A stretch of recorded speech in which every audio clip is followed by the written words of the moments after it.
So we're about 2 weeks away from the way that real estate transactions are handled changing forever. Welcome to Dre's Take.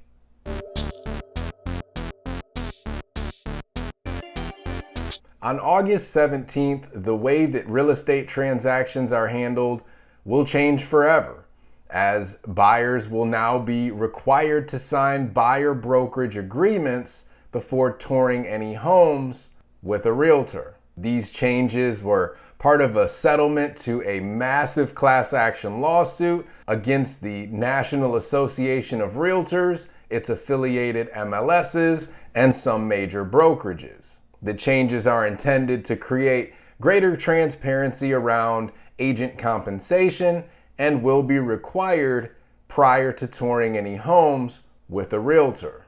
The terms of the agreement will be negotiable, from the commissions to the duration of the agreements. Now, there are some clauses and terms that you're going to want to be aware of. For instance, the agreement states that a commission is owed if a buyer defaults on a contract outside of the exit contingencies within the purchase agreement. There are also sections for a non-refundable retainer and cancellation fees.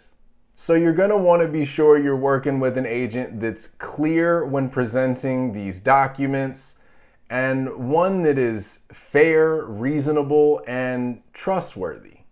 For myself, these documents will be merely a formality.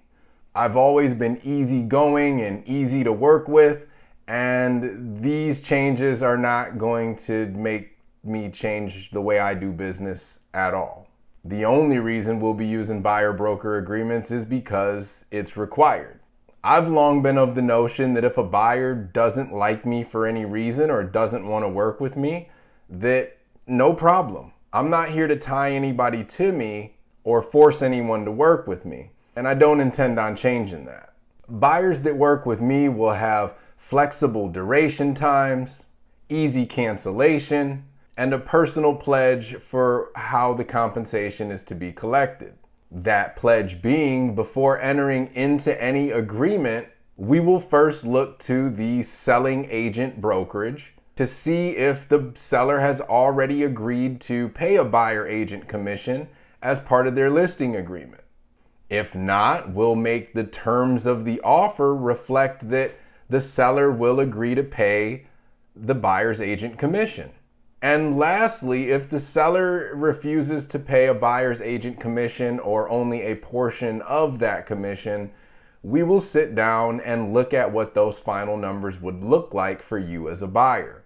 At which point, if the numbers just don't work, no problem. We just move on. Let's find a seller who's more willing to work with us.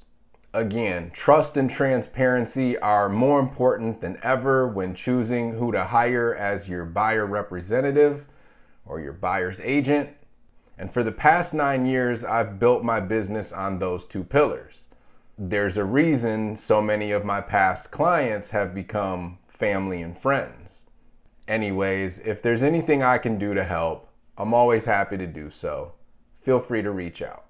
And until next week, that's Dre's Take. All right, y'all. Take care.